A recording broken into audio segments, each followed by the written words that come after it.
ನಾವೆಲ್ಲರೂ ಒಮ್ಮೆ ಕಣ್ಣು ಮುಚ್ಚಿ ಒಂದು ಮ್ಯಾಜಿಕ್ ಜಾಗವನ್ನು ಕಲ್ಪಿಸಿಕೊಳ್ಳೋಣ. ಎತ್ತ ಓಡಿದ್ರೂ ಕೊನೆಗೆ ದೊಡ್ಡ ಉಪ್ಪಿನೀರಿನ ಸಮುದ್ರವೇ ಸಿಗುನ ಜಾಗ. ಅದೇ ಐಲ್ಯಾಂಡ್. ಹೌದು. ಇವತ್ತಿನ ಈ ವಿಶೇಷ ಹುಡುಕಾಟದಲ್ಲಿ ನಾವು ಭಾರತದ ಅದ್ಭುತ ಐಲ್ಯಾಂಡ್ಸ್ ಬಗ್ಗೆ ಅಂದ್ರೆ ದ್ವೀಪಗಳ ಬಗ್ಗೆ ತಿಳ್ಕೊಳ್ಳೋಣ. ಖಂಡಿತ. Bay of ಬೆಂಗಾಲ್ನಲ್ಲಿರುವ ಆಂಡಮಾನ್ and Nicobar islands ಮತ್ತು ಅರೇಬಿಯನ್ ಸೀನಲ್ಲಿರುವ ಲಕ್ಷದ್ವೀಪ್ ಐಲ್ಯಾಂಡ್ಸ್. ಇವು ಸಮುದ್ರದ ಮಧ್ಯೆ ಇರುವ ಒಂಟಿ ಮ್ಯಾಜಿಕ್ ಕೋಟೆಗಳ ತರ ಇವೆ ಅಲ್ವಾ? ನಿಖರವಾಗಿ ಹೇಳಿದ್ರಿ. ಇವು ನಮ್ಮ ದೇಶದ ಮುಖ್ಯ ಭೂಮಿಯಿಂದ ನೂರಾರು ಕಿಲೋಮೀಟರ್ ದೂರ ಇವೆ. ಓಹೋ. ಅಲ್ಲಿಗೆ ಹೋಗ್ಬೇಕು ಅಂದ್ರೆ ದೊಡ್ಡ ಹಡಗು ಅಥವಾ ವಿಮಾನನೇ ಬೇಕು. ಈ ದ್ವೀಪಗಳು ಎಷ್ಟು ದೂರ ಇವೆ ಅಂದ್ರೆ ಪ್ರಕೃತಿ ತನ್ನದೇ ಆದ ಒಂದು ಆಟವನ್ನಾಡಿದೆ. ಅಂದ್ರೆ ಈ ಜಾಗಗಳು ಪ್ರಪಂಚದಿಂದ ಬಹಳ ದೂರ ಇರೋದ್ರಿಂದ ಪ್ರಾಣಿಗಳು ಬಸ್ ಅಥವಾ ಟ್ರೇನ್ ಹತ್ತಿ ಅಲ್ಲಿಗೆ ಹೋಗೋಕ್ಕಾಗಲ್ಲ. ನಿಜ.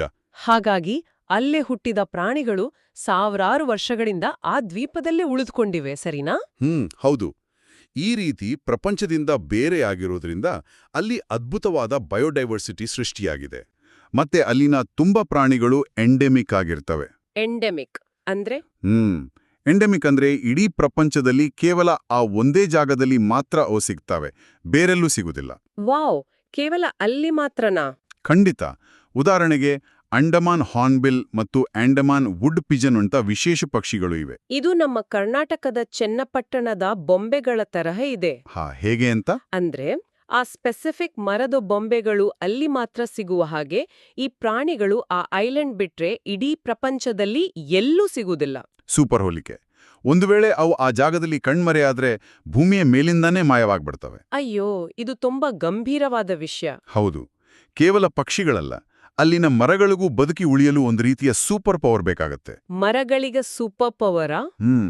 ಅಲ್ಲಿನ ಫಾರೆಸ್ಟ್ ಇಕೋಸಿಸ್ಟಮ್ಸ್ನಲ್ಲಿ ವಿಪರೀತ ಮಳೆ ಬರ್ತದೆ ಮತ್ತು ಮಣ್ಣು ತುಂಬಾ ಮೆತ್ತಗಿರುತ್ತೆ.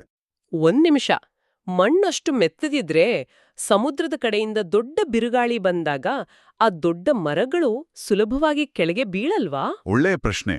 ಅಲ್ಲಿಯೇ ಪ್ರಕೃತಿಯ ಬುದ್ಧಿವಂತಿಕೆ ಇರೋದು. ದೊಡ್ಡ ಚಂಡಮಾರುತ ಬಂದಾಗ ಮರಗಳು ಬೀಳದಂತೆ ತಡೆಯಲು ಅವು ಬಟ್ರಸ್ ರೂಟ್ಸ್ ಎಂಬ ವಿಶೇಷ ಬೇರುಗಳನ್ನು ಬೆಳೆಸ್ಕೊಳ್ತವೆ. ಬಟ್ರಸ್ ರೂಟ್ಸ್ ಅಂದ್ರೆ ಹೇಗಿರುತ್ತೆ? ಈ ಬೇರುಗಳು ಭೂಮಿಯ ಆಳಕ್ಕೆ ಹೋಗುವ ಬದಲು ಆ ಮರದ ಸುತ್ತಲೂ ದೊಡ್ಡ ಮರದ ಗೋಡೆಗಳ ತರಹ ಅಗಲವಾಗಿ ಬೆಳೀತವೆ. ಓಹೋ, ಅರ್ಥಾಯ್ತು. ಕಬಡ್ಡಿ ಆಡೋವಾಗ ಯಾರಾದ್ರೂ ನಮ್ಮನ್ ತಳ್ಳದಿರ್ಲಿ ಅಂತ ಕಾಲ್ಗಳನ್ನ ಅಗಲವಾಗಿ ಇಟ್ಟು ಗಟ್ಟಿಯಾಗಿ ನಿಲ್ತೀವಲ್ವಾ, ಹಾಗೆ. ಎಕ್ಸಾಕ್ಟ್ಲಿ. ಈ ಬಟ್ರಸ್ ರೂಟ್ಸ್ ಬಿರುಗಾಳಿಯಲ್ಲಿ ಮರವನ್ನು ಬೀಳ್ದಂತೆ ನೋಡಿಕೊಳ್ಳುವ ಸೂಪರ್ ಹೀರೋ ಕಾಲುಗಳು ತರಹ ಆಂಕರ್ ಮಾಡ್ತವೆ. ಎಷ್ಟೊಂದು ಅದ್ಭುತ. ಹೌದು. ಈ ಸುರಕ್ಷಿತವಾದ ಫಾರೆಸ್ಟ್ ಹ್ಯಾಬಿಟ್ಯಾಟ್ನಲ್ಲಿ ತೆಂಗಿನಕಾಯಿಯನ್ನು ಒಡೆಯಬಲ್ಲ ಜಾಯಾಂಟ್ ಕೋಕೋನಟ್ ಕ್ರ್ಯಾಬ್ಸ್ ಇರ್ತವೆ. ಏಡಿಗಳು ತೆಂಗಿನಕಾಯಿ ಒಡೆಯುತ್ತವಾ? ಹೌದು. ಜೊತೆಗೆ ಬಣ್ಣ ಬಣ್ಣದ ಚಿಟ್ಟೆಗಳು ಮತ್ತು ದೊಡ್ಡ ಮಾನಿಟರ್ ಲಿಸರ್ಡ್ಸ್ ಕೂಡ ಇರ್ತವೆ. ಆದ್ರೆ ಈ ದ್ವೀಪಗಳ ಅಸಲಿ ಕಥೆ ಶುರುವಾಗೋದು ನೀರಿನ ಅಡಿಯಲ್ಲಿ. ಕಾಡಿನಲ್ಲಿ ಕಬಡ್ಡಿ ಆಡುವ ಮರಗಳು ಮತ್ತು ತೆಂಗಿನಕಾಯಿ ಒಡೆಯುವ ಏಡಿಗಳು ಇವೆ ಅಂದ್ರೆ ನೀರಿನೊಳಗಿನ ಪ್ರಪಂಚ ಇನ್ನೂ ರೋಚಕವಾಗಿರಬೇಕು. ಖಂಡಿತ. ಆ ನೀರಿನೊಳಗಿನ ಪ್ರಪಂಚವನ್ನು ಮರೀನ್ ಇಕೋಸಿಸ್ಟಮ್ಸ್ ಅಂತ ಕರೀತಾರೆ. ಅಲ್ಲಿ ನೀವು ದೊಡ್ಡ ಕೋರಲ್ ರೀಫ್ಸ್ ನೋಡ್ಬೋದು. ಇವು ಅಂಡರ್ ವಾಟರ್ ರೈನ್ ಫಾರೆಸ್ಟ್ಸ್ ತರ ಬೆಳೀತವೆ. ಕೇಳೋಕೆ ತುಂಬಾ ಚೆನ್ನಾಗಿದೆ. ಆಶ್ಚರ್ಯ ಏನಂದ್ರೆ ಈ ದೊಡ್ಡ ಬಂಡೆಗಳಂತಹ ಕೋರಲ್ ರೀಫ್ಸ್ ಅನ್ನು ನಿರ್ಮಾಣ ಮಾಡುವುದು ಅತಿ ಸಣ್ಣ ಪ್ರಾಣಿಗಳು. ವೇಟ್, ನಿಜವಾಗ್ಲೂ ಸಣ್ಣ ಸಣ್ಣ ಪ್ರಾಣಿಗಳು ಇಷ್ಟು ದೊಡ್ಡ ಕಲ್ಲಿನ ಕೋಟೆಗಳನ್ನು ಕಟ್ತಾವ್ಯಾ? ಅದ್ ಹೇಗೆ ಸಾಧ್ಯ? ಆ ಸಣ್ಣ ಪ್ರಾಣಿಗಳಿಗೆ ಗಟ್ಟಿಯಾದ ಕವಚ ಇರುತ್ತೆ.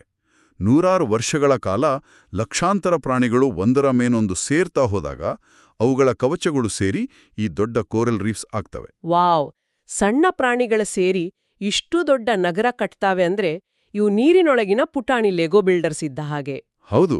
ಇವು ಸಮುದ್ರದ ಒಳಗೆ ದೊಡ್ಡ ಅಪಾರ್ಟ್ಮೆಂಟ್ ತರಹ ಕೆಲಸ ಮಾಡಿ ಬೇರೆ ಮೀನುಗಳಿಗೆ ಸುರಕ್ಷಿತವಾದ ಮರೀನ್ ಹ್ಯಾಬಿಟ್ಯಾಟ್ ಕೊಡ್ತವೆ. ಈ ಅಂಡರ್ ವಾಟರ್ ಅಪಾರ್ಟ್ಮೆಂಟ್ಗಳಲ್ಲಿ ಯಾರೆಲ್ಲ ಇರ್ತಾರೆ? ಅಲ್ಲಿ ಸೀ ಟರ್ಟಲ್ಸ್, ಆಮೇಲೆ ಡಾಲ್ಫಿನ್ಸ್ ಮತ್ತು ಸಾವಿರಾರು ಬಣ್ಣದ ಮೀನುಗಳು ಇರ್ತವೆ. ಅದರ ಜೊತೆಗೆ ಡ್ಯೂಗಾಂಗ್ ಎಂಬ ಒಂದು ಸಾಧು ಪ್ರಾಣಿ ಕೂಡ ಇದೆ. ಇದು ನಿಧಾನವಾಗಿ ಈಜುತ್ತಾ ಸಮುದ್ರದ ಹುಲ್ಲನ್ನು ತಿನ್ನುತ್ತೆ.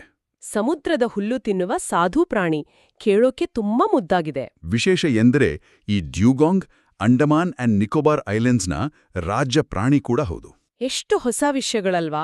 ಆದ್ರೆ ನಾವೆಲ್ಲರೂ ಯೋಚನೆ ಮಾಡಬೇಕಾದ ಒಂದು ಮುಖ್ಯವಾದ ವಿಷಯ ಇದೆ. ಯಾವ್ದದು? ಈ ಐಲ್ಯಾಂಡ್ಸ್ ಬಹಳ ಚಿಕ್ಕ ಜಾಗಗಳು. ನಾವೇನಾದ್ರೂ ಪ್ಲಾಸ್ಟಿಕ್ ಹಾಕಿ ನೀರನ್ನೋ ಅಥವಾ ಕಾಡನ್ನು ಹೊಲಸು ಮಾಡಿದ್ರೆ ಆ ಎಂಡೆನಿಕ್ ಪ್ರಾಣಿಗಳಿಗೆ ಪಾಪ ಬೇರೆ ಎಲ್ಲೂ ಹೋಗಲು ಜಾಗನೇ ಇರೋದಿಲ್ಲ ಅಲ್ವಾ? ಇದು ಇವತ್ತಿನ ಅತ್ಯಂತ ಮುಖ್ಯವಾದ ಪಾಠ. ಈ ಸುಂದರವಾದ ಜೀವರಾಶಿಗಳು ಮತ್ತು ಬಯೋಡೈವರ್ಸಿಟಿ ಉಳಿಬೇಕಾದ್ರೆ ನಾವು ಪ್ರಕೃತಿಯನ್ನು ತುಂಬಾ ಜಾಗರೂಕತೆಯಿಂದ ಕಾಪಾಡ್ಕೋಬೇಕು.